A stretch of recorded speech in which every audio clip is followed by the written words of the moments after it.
Hello and welcome to New Central Television. I am Lekon Onobanjo. The top stories at this hour. Former Senate President David Mark and former Osun State Governor Rauf Aregbesola formally emerged Chairman and Secretary of African Democratic Congress at high-stakes opposition coalition meeting in Abuja.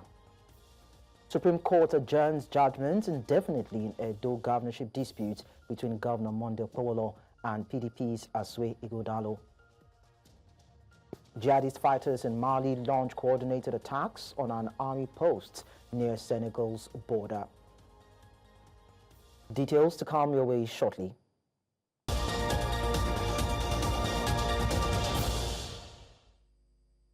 We begin in Abuja, where the Supreme Court has put on hold its judgment in the ongoing legal battle over the Edo State governorship election, leaving the fate of Senator Monday Okpowolo hanging in the balance. The Apex Court on Thursday announced that it would communicate a later date for delivering its verdict after hearing final arguments in the appeal filed by Asue Ighodalo and his party, the People's Democratic Party.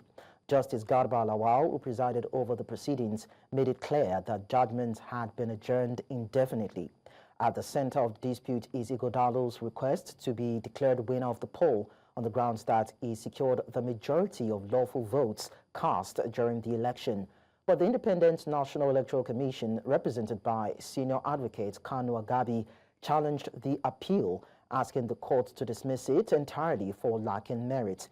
INEC argued that Ighodalo and the PDP had contradicted themselves by first describing the election as illegal, only to seek validation through the favorable declaration. The appellant, as the PDP, came back to the Supreme Court on same issues to canvass an issue that is a mere academic exercise. I don't know what they want the Supreme Court to do. Whether they're going to manufacture all that is from heaven, I don't know. But so far so good. We are good to go. APC is good to go. The government is good to go. Yes, I want to thank the judiciary. It's the hope of a common man. We've gone through first stage, second stage, this is the third one. And it's not a news to us. We won the election clearly, but the opposition decided to drag us all the way to Supreme Court. But by the grace of God, the judgment has been reserved, and we are very, very hopeful that it's going to be in our favor. This is a done deal for Senator Monday Okpowolo because I've been issued from the lower court to Court of Appeal. You see that beyond being inconsistent, you cannot be challenging the result of a whole state and you'll be bringing only 5 witnesses to come and defend that. It's an abomination to, as far as electoral law is concerned, it's an abomination. You must be able to prove beyond reasonable doubt. And one of the major things you must deal with is to advance witnesses, to defend what you are alleging. And in their own case, it was not like. Well, joining us live from Lagos for further insight into this legal case is a practitioner, Todimo Ige. He'll be sharing his thoughts on this with us. Mr. Ige, thank you so much for joining us. Thank you very much for having me. So what are your thoughts on the Supreme Court's decision to adjourn this case indefinitely involving the governor, of Edo State, Okpowolo and Ighodalo? All right, yes, it is within the constitutional power of the Supreme Court to adjourn for judgment or to reserve its judgment sine die. What that means is that it has adjourned the judgment indefinitely. And when the Supreme Court does this, it is premised on 2 or 3 things. Number one is to, when issues have been raised, is to enable the court to look into the merits and the substance of the case and the arguments adduced by the parties. So he's saying that he wants to take time to review evidences and to review the submissions of the parties and come back with a decision. So adjourning indefinitely is not out of the blues and it's not something new. But then don't you think that this would be a major setback for Ighodalo, who's actually seeking justice through the courts? Well, the Section 36 of the Constitution of the Federal Republic of Nigeria is also very clear that justice must not be delayed, because justice delayed is tantamount to justice denied. I strongly want to believe that the Supreme Court, though it has adjourned sine die, indefinitely, would definitely not take too much of a time. He just did not want to box himself into a corner to say that judgment will be read in a week, it will be read in 2 weeks. Sine die, if he says indefinitely, it doesn't necessarily mean that it will take forever to deliver his judgment. And I want to believe that, considering that these matters are time-bound, the tenure of the governor is time-bound. I want to believe that the Supreme Court of Nigeria would work speedily on the judgment and call the parties that deliver his judgment in due time. Now, Ighodalo's team argued that he actually scored a majority of lawful votes, but some people are saying that his counsel has not been able to present irrefutable evidences to back up his claim. How do you see this? Now, well, the parties, the Constitution is very clear that if a party is aggrieved or unhappy as to the outcome of an election, particularly the election of the Electoral Act, you can approach the court. And now, how do you win a case in court? The court would only review your matter on the preponderance of evidence, what you bring to the table, and it will be put on a scale. That's the essence of a scale. The court views your submission, the evidences that you have, and then weight. And now we must be very clear that if you present one witness or two witnesses, it doesn't matter. Some would even present 100 witnesses. It doesn't matter. What matters is the weight that will be attached to the evidence that has been presented by these parties. Is it credible? Can the court build something on the foundation of the evidence that they have presented? Yes, of course, that would be left to the discretion and, of course, the wisdom of the Supreme Court justices. So then how fair is it to now have the electoral umpire, that is INEC, also join and take a position over such an electoral dispute? Is it really lawful? Yes, when you go to court, there's what we call local standard. Local standard means that who has a right to be heard, who has a right to be in this case. INEC being the umpire, the one that conducted the election. Now the challenge is that they are saying that INEC has not conducted the election fairly. They have not complied with the provisions of the Electoral Act. So it is only appropriate that they be a right party to be joined in this suit, because they have to say what they know about it. And I think that it's appropriate that they are joined as a party, because they are the umpire, they conducted the election. If there is any misgiving, if there is any error, if there is any part they played that was not proper and fair, it is only proper that they are joined as a party. And if the court gives the decision to say, we are reversing this election, it is also fair that INEC is joined, because the order of the court will be to INEC to conduct another election. So it is only appropriate and proper that they be joined as parties to the suit. All right, so what are you predicting eventually if the Supreme Court would give a verdict, looking at all the evidences presented before the judge? Do you think that justice will be served, whether or not it sways in the favor of Ighodalo? The duty of the court is to ensure that justice is done. And what is justice? Justice must not just be done, it must be seen to have been done.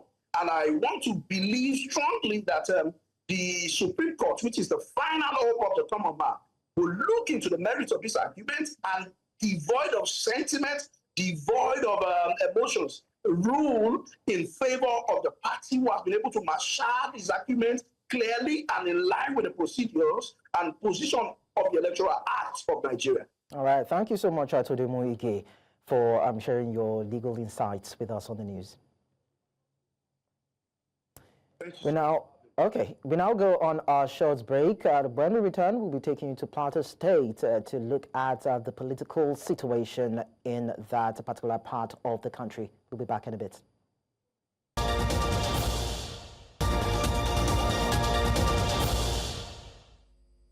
Many thanks for staying with us. The Plateau State House of Assembly has a new speaker. It is Nanlong Daniel, who was elected to fill the office following the resignation of Gabriel Dewan. The development came during an emergency sitting at the temporary assembly complex at the old government house in Jos. The new speaker was a former majority leader in the 9th Assembly and represents Mekong State constituency. He was unanimously chosen by the members to lead the 24-member assembly, and the development reportedly followed a closed-door session between Governor Caleb Mutfwang, the former Speaker Gabriel Dewan, and other lawmakers. And now we have our news correspondent, Chizoba Anyowe, who will be giving us background to this story. Chizoba, over to you.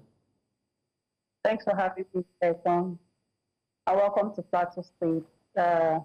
Okay, so earlier today, there was an emergency sitting, so to speak, for a new speaker to emerge on the Plateau following the resignation of the former speaker, Right Honorable Gabriel Dewan, who said that he is resigning just to ensure that democracy takes its rightful course on the Plateau, because he calls himself as someone that, like a messenger, so to speak, like a messenger that is a unifier, you know, because he was brought on board when there was a kind of chaos in the House of Assembly where some people were elected and they were not sworn in, and some others were angry that why wouldn't they be sworn in if the court has already given the verdict that they were actually voted into power.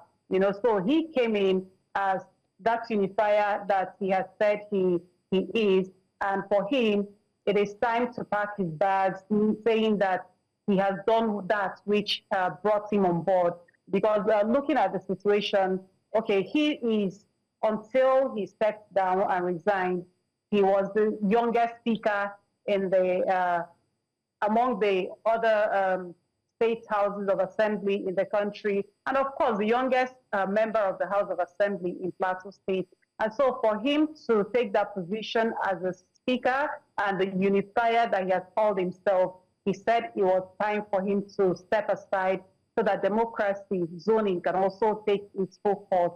And so for him, he has done that which he came to do, and he said he is happy that everything has come to an end peacefully too, and allowing that election took place to have a new speaker in the assembly. And so, I mean, he came up, the new speaker, I mean, Right Honorable Daniel Nanlong, he came up unopposed, and so he took the new seat of the Speaker of the Plateau State House of Assembly. Okay, so before the new speaker emerged, there was some sort of a meeting between the governor, the new speaker, and the old speaker. Can you intimate us with the details of the discussion as at that time? Okay, well, details are still sketchy as to that, but we just heard that they had met, that is the new speaker, the former speaker, and the state governor, Caleb Mutfwang, had met behind closed doors. And most times when these discussions are had behind closed doors, you barely get to get the information, details of what transpired indoors, you know, but I am sure that by while time comes by, we'll be able to know full details. But some people in some quarters that may not want to be quoted said they just had a very fruitful and successful discussion concerning this new move, this development that just came up today, where the speaker has said, okay, yes, I have done what I came up to do, and it's time for me to leave so that democracy will take its full course. As legislators, they don't have to thwart the Constitution or what the law has put in place. And so that's why he decided to peacefully step aside while the full members, you know, come up to take their full decision of who leads the House, as in the position of the Speaker. And let's not forget that while he was Speaker, he was the only member, a lone member, according to him. That's what he used to call himself, So he was a lone member of the Young People's Party, while there's another lone member again of the Labour Party. And then the remaining 22 members are of the APC. And then the state government is being ruled by a PDP governor. So, you know, people are feeling like this is the real time that politics is actually playing the natural course it should play. Not when you have a PDP governor and you have 22 members of the House of Assembly being of the APC, and then just a lone member is the Speaker of the House, and another lone member, of course, a member of the same House of Assembly. So for him, he has fought a good fight, and for him, he's taking a bow so that democracy, according to him, would continue to thrive on the plateau. Well, having politics play this way is a rare sight in Nigeria, but then we appreciate the fact that you're able to share the details with us, Chizoba Ayonwe, on the news at this time. Thank you. Let's move on now. The House of Representatives Committee on the Review of the Constitution has announced plans to conduct zonal public hearings across Nigeria's 6 geopolitical zones as part of efforts to ensure broad-based participation in the ongoing constitutional amendment process. Chairman of the committee and Deputy Speaker of the House, Benjamin Kadu, made this known during a press briefing in Abuja, stating that the goal is to promote inclusive and participatory democracy by allowing Nigerians to contribute directly to shaping the future of the nation's constitution.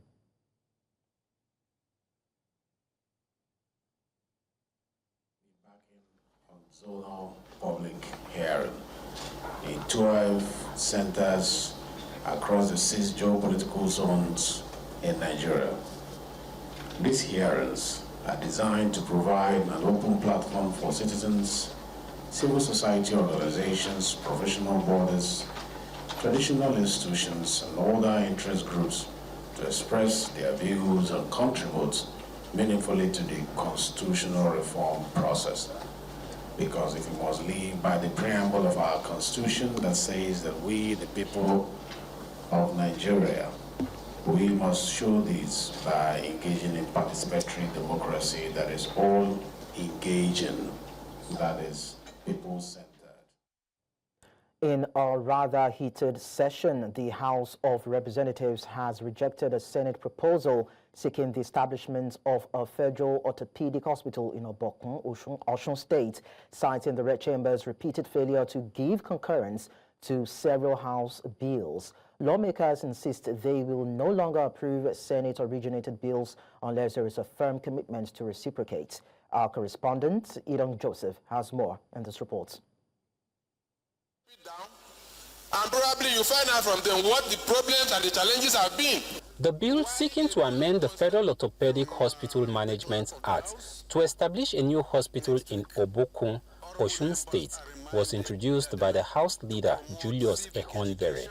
I rise to move that a bill for an act to amend the Federal Orthopedic Hospital Management Act to establish Federal Orthopedic Hospital Obokun, Osun State, and for related matters, SB be read a second time by so move. But before debate gains momentum, Minority Leader Kingsley Chinda raised a procedural objection, citing the Senate's persistent failure to give concurrence to multiple bills earlier passed by the House. I have a very strong reservation on seconding this bill coming from Senate. I've made this complaint and I will still make it again. We work so hard here to get bills passed, but the bills are slowed down in the Senate. Honorable Gino, please. We take Senate bills here.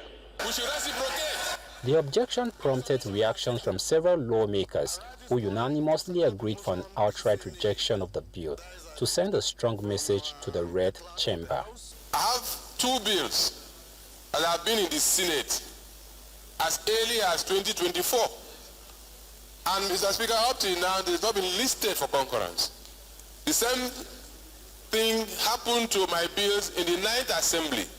I don't know where the problem lies, but my suggestion is the Rules and Business Committee of the House should liaise with the Rules and Business Committee of the Senate and sign a deal. They have done that severally in the past. So it's better we make it verbatim that if they don't do our own, in the next sitting we are not going to do their own. So this bill is stepped down by the leave of the House. The House then moved to consider 9 bills which passed the second reading, including a proposal to establish a national sickle cell institution, as well as an amendment to the Nigeria Police Act mandating the 15% female representation in recruitment and training. In Abuja for News Central, I am Idong Joseph. Away from legislative stories, we talk infrastructure now. President Bola Tinubu on Wednesday inaugurated the dualized and upgraded Ushafa to War College Army Checkpoint Road and other ancillary roads in Buhari Area Council. The president was represented by Vice President Kashim Shettima, who joined FCT Minister Nyesom Wike and other high-ranking government functionaries, the contractor and politicians at the event.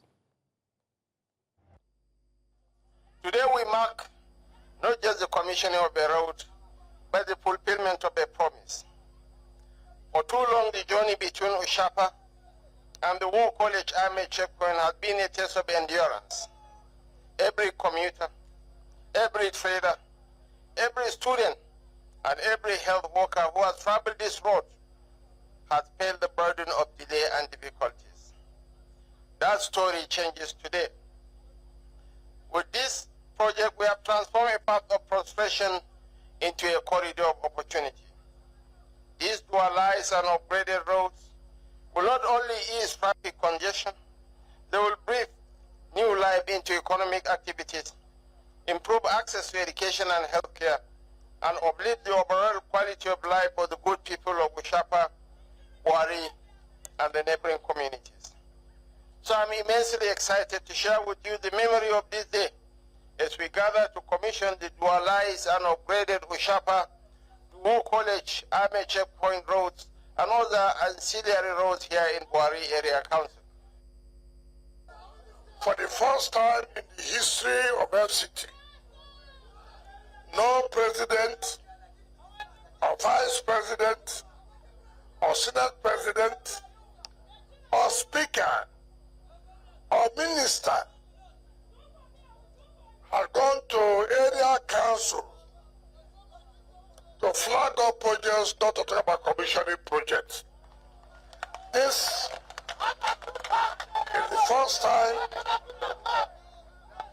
is the first time a sitting president, a vice president would go to the satellite towns to identify with them, to tell the people in the satellite town, as we are doing for the city, so also we care for you. Mr. President was personally in Kwale. Today, you have come here in Buhari. On Friday, you will be in Gwagwalada. In the meantime, the protest by workers of the Federal Capital Territory Administration has entered its third day with no resolution in sight. On Wednesday, the demonstration took a symbolic turn as social media activist Very Dark Man appeared at the FCTA Secretariat in a school uniform, marching alongside primary school pupils and staff. The demonstrators under the Joint Union Action Committee are demanding the payment of wage award arrears, improved working tools, timely promotions and access to training. The protest also featured workers from agencies such as the Abuja Environmental Protection Board and the FCDA, who say they have been neglected by the current administration. Very Dark Man, known for his unconventional protest style, previously wore a school uniform during a demonstration in June. His latest appearance, surrounded by school children and placard building workers, has drawn widespread attention to the issues.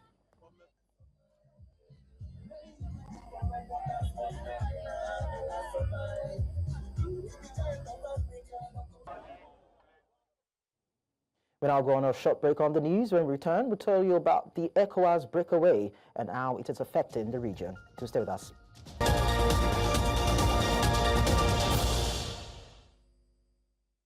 Leaders from various opposition parties on Wednesday converged on Abuja for a high-level coalition meeting of the African Democratic Congress.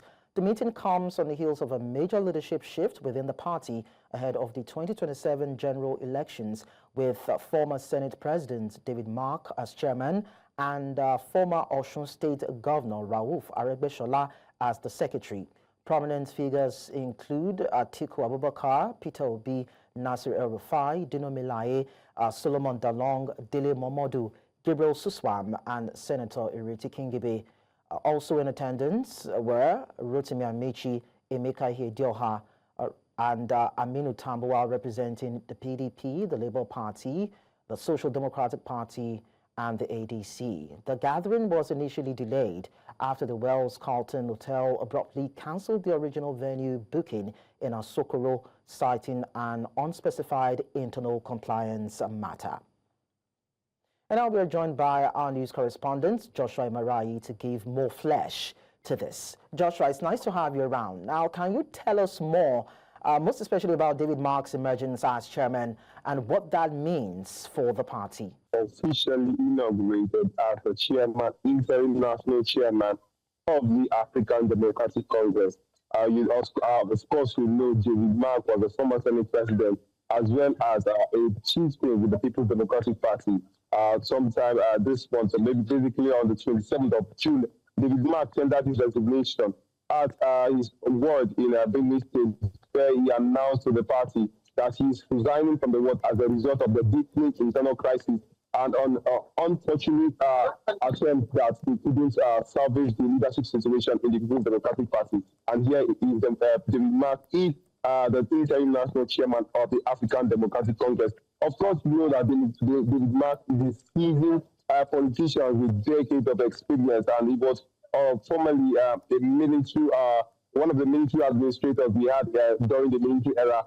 David Mark, of course, is bringing his wealth of experience to the African Democratic Congress, and we expect that any moment from now they will start preparations and will come in full gear as they will start preparing for the party flag bearer and for the primary election to emerge fully. So earlier on the news, Joshua, I wrote out a couple of high-profile guests who are actually part of this movement, so to speak. How are they feeling in terms of their pedigree and for them having to align with this coalition at the event? Well, these individuals were drawn from several parties, both the disgruntled members of the APC, led by Rauf Aregbesola, as well as the former Attorney General of the Federation, Malami, as well as several party members from the Labour Party, and as well as the PDP. They all converged on that small hall. You could hear the chant. You could hear the resonating echo where once their principal's name have been mentioned. You see that they came in full gear, in full capacity to cheer those who you regard as their principal. So most of them, they are coming together, united by a single alliance, particularly to unseat the current government, as that's the APC government currently on seat, and to take mantle of the leadership. I will use the words of the former ADC national chairman, saying that they are appointing and they are coming together so they can pedal the canoe for the ADC to the villa. So this is their plan, and of course, as time goes on, we'll see how that plan will pan out and see them take the reins of power and sit at the villa. Well, it's quite interesting that the former senior advocate of Nigeria and Minister of Justice, Abubakar Malami, according to what we understand, has equally defected to this African Democratic Progress. But then, what should we expect from this new party in the days to come? Well, we should expect high level of politics, particularly for those within the party. And of course, we should expect a major cross-carpeting of individuals and politicians from various parties to the ADC, and even those who are not happy by the arrangement of the ADC, also them cross-carpeting. And we should expect that any moment from now, they start preparations as regards their party primaries, and maybe they will send a letter to the INEC stating that leadership for the ADC has come on board. That is the person of David Mark, as well as Rauf Aregbesola, and we expect high level of politics and even negotiation as well as lobbying and gerrymandering. So those are what we'll be expecting this season, this new season for the ADC. Thank you so much, Joshua Marai, for sharing these updates with us. We appreciate that. Let's move on now. The Economic Community of West African States, ECOWAS, recently split into two, with Mali, Burkina Faso, and Niger Republic moving away to form the Alliance of Sahel States in response to the red-hot hostility beamed on them by the rest of the 13-member community as a result of military takeovers. As the regional body turns 50 years, News Central's Israel Iferobo examines what this shock exit means for the region and the future of integration in West Africa. It's a split that many feared, but few expected. Mali, Burkina Faso, and the Niger Republic, three countries at the heart of the Sahel, walking away from ECOWAS, each under military rule, each citing sovereignty, distrust and disappointment with the bloc's leadership. Has ECOWAS made progress over the years, and is there any chance of these breakaway countries returning? ECOWAS at 50 is still forging ahead beautifully, even though the challenges are on the increase. The future is still bright. If all efforts are made, the countries that left, they can come back as a group that establish the African Economic Community. Successful intervention in the world, in history, is that of ECOMOG. ECOMOG helped to restore two sovereign nations, restored Liberia, restored Sierra Leone. The consequences are significant. Security collaboration across the region could suffer. Joint economic and trade deals may stall, and the dream of a single West African currency is once again in limbo. Some stakeholders think that the body has been weak in responding to the crisis in the region. The major rationale of ECOWAS problem today is the neglect of the position of the people of West Africa. When you are talking about all these statistics all along, it's the statistics of the people. We should place greater emphasis on ECOWAS of people and not ECOWAS of states. We also have to see how ECOWAS has adapted creatively in the last 50 years to the changing global environment. There are growing calls for ECOWAS to reform, making it more transparent, more inclusive, and more responsive to the people it represents, which begs the question, is regional integration under threat? The ECOWAS still continues, but those who break away are reconstituting themselves into another regional group. So we are now having sub-regional group. So integration itself is still the ultimate objective. As West Africa stands at this critical crossroads, what happens next will determine not just the fate of ECOWAS, but the future of regional unity. The challenge now is clear: rebuild trust, reimagine cooperation, and restore the soul of integration. In Lagos, for News Central, Israel Iferobo. In the meantime, jihadist fighters have launched coordinated attacks on Malian army positions across western Mali, including one near the border with Senegal. Our communications officer for the Malian Armed Forces confirmed the assaults, calling them part of a new wave of violence in the region. The attacks come as instability deepens in the junta-led country, which has seen a surge in military and militant activities following the withdrawal of international forces and growing isolation from Western partners.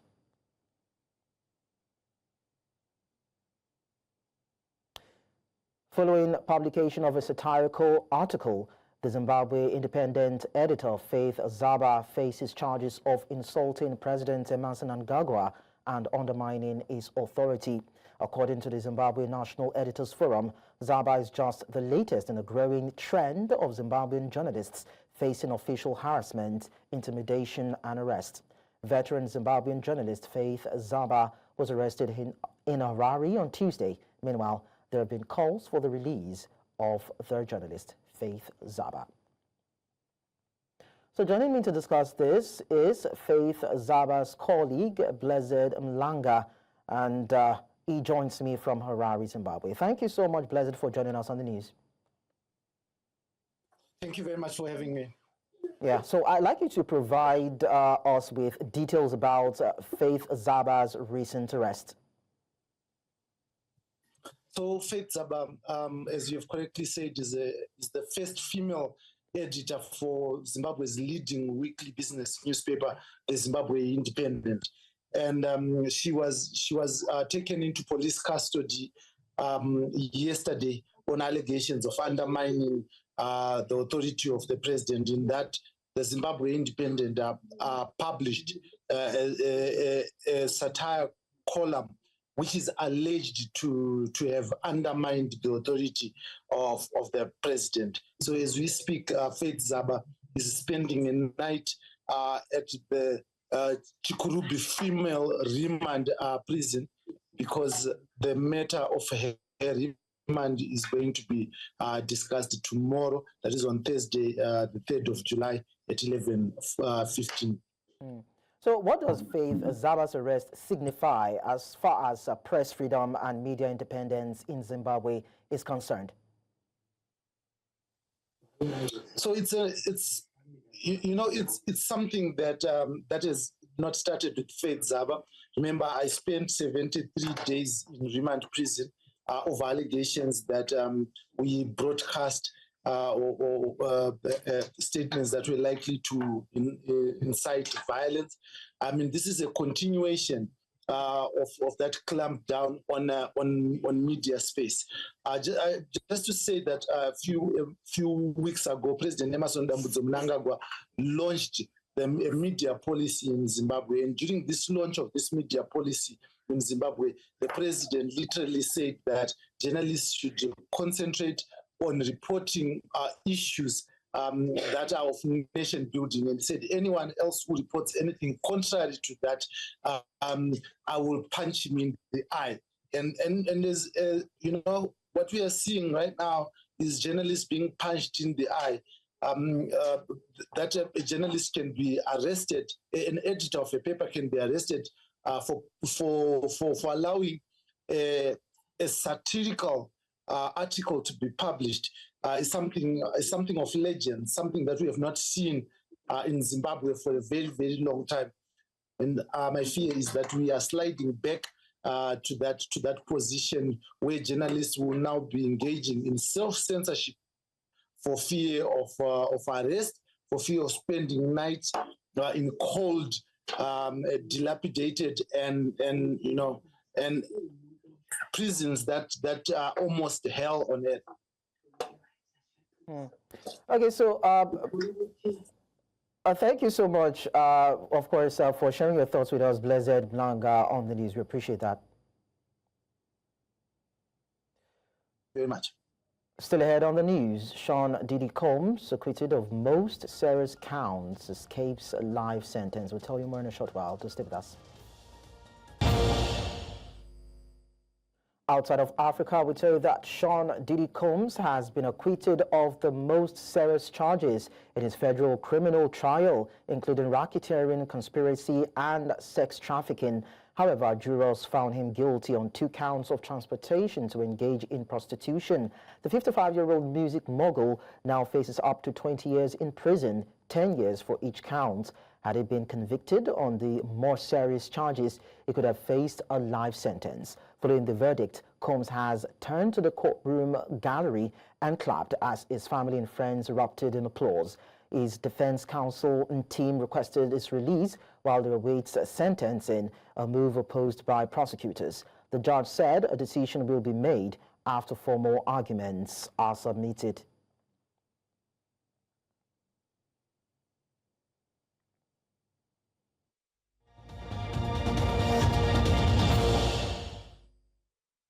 In sports, Nigeria's top table tennis player Kwodi Aruna has slipped from 23rd to 24th in the latest International Table Tennis Federation World Rankings, despite maintaining 1,140 points. His ranking is supported by strong performances at the 2025 African Cup in Tunis, where he finished second, and a semi-final run at the WTT Star Contender in Doha. Meanwhile, Fatima Bello rose 4 spots to 92nd in the women's rankings with 230 points, marking a major milestone in her career. Although she has not played since May, Bello benefited from updated rankings based on past results, including a semi-final finish at the African Cup and a quarter-final appearance at the 2024 African Championships. Let's also tell you that the Nigeria Football Federation has confirmed the selection of 16 referees for the 2025 Nigeria National League Super 8 playoffs, scheduled for July 5 to 12 at the Stephen Keshi Stadium in Asaba. The officiating team comprises top referees from both the Nigeria Premier Football League and the NNL.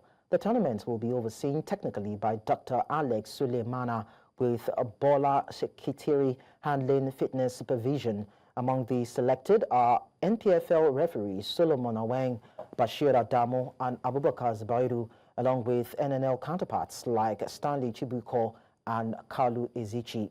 The assistant referees also feature a balanced mix from both leagues. The NNL Super 8 will determine promotion slots to the NPFL. And that's all on the news at this hour. Let's look at our top stories before we go. Former Senate President David Mark and former Osun State Governor Rauf Aregbesola have formally emerged as chairman and secretary of the African Democratic Congress at high-stakes opposition coalition meeting in Abuja. Supreme Court has adjourned judgments indefinitely in Edo governorship dispute between Governor Monday Okpebholo and PDP's Asue Ighodalo. We also told you that jihadist fighters in Mali have launched coordinated attacks on an army post near Senegal's border. You can send your eyewitness report to the WhatsApp number on the screen. While you do that, follow us on social media. We are at News Central TV. You can also watch us live on DSTV channel 422, GoTV channel 23, StarTimes channel 274, Avo TV, and YouTube. Many thanks for watching. I am Likon Onobanjo.